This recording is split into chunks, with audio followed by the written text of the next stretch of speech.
পৃথিবীর মানুষ, স্ত্রীর উপরে 5টা জিম্মেদারি পালন করো। 1, যে মানের খাচ্ছ সে মানের খেতে দিও। 2, যে মানের কাপড় পরছো সে মানের পরতে দিও। 3, অলাতু কাব্যে, স্ত্রীকে কটু কথা বলো না। স্ত্রীকে কটু কথা বলতে হয় না, স্ত্রীকে গালি দিতে হয় না, নিন্দা করতে হয় না। কখনো ভুলেও বলিয়েন না তোমার ঠোঁটটা মোটা। একবার ঠোঁট মোটা বললে 20 বছর আপনাকে ভালোবাসতে পারবে না। ভুলেও কখনো বলিয়েন না তোমার রং কালো। একবার রং কালো বললে জীবনে আপনাকে আর মূল্যায়ন করতে পারবে না। ভুলেও কখনো শ্বশুর শাশুড়িকে গালি দিয়েন না। শ্বশুর শাশুড়িকে যদি ধমকিয়ে কথা বলেন, মরা পর্যন্ত ওই কথা তার ভিতরে কাজ করবে, আপনাকে মূল্যায়ন করতে পারবে না। দিন রাত তার প্রশংসা করুন। এরপরে তিনি বললেন 4, মুখের উপরে মারো না। 5 নম্বরে তিনি বললেন আল্লাহ তাতরো খাইল্লা ফিল বাইতে, তোমার বাড়ি ছাড়া তাকে কোথাও যেতে দিও না, কোথাও থাকতে দিও না। ও হাটে বাজারের জিনিস নয়। হাটে বাজারে আপনি যাবেন, আপনি কি মরেছেন? আপনার বড় ছেলে কি মারা গেছে? কাজের লোকটা কি মারা গেছে?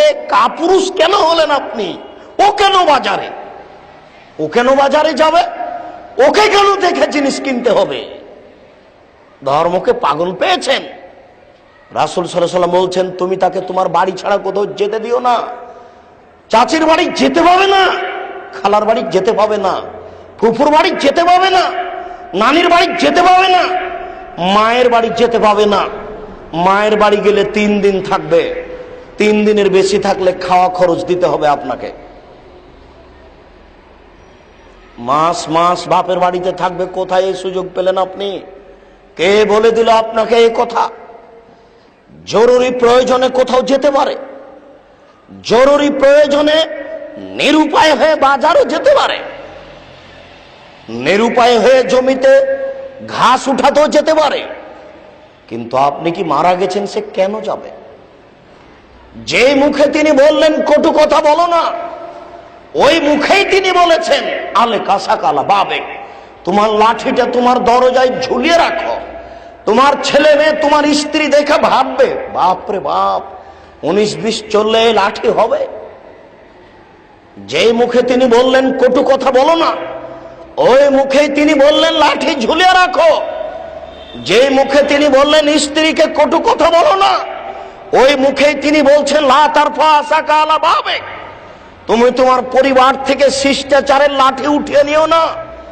যখনই আদর ফেল করবে তখনই লাঠি, যখনই আদর আব্বু আম্মু কাজ করবে না, যখনই ও সোনা পাখি সোনা ময়না কাজ করবে না, তখনই লাঠি।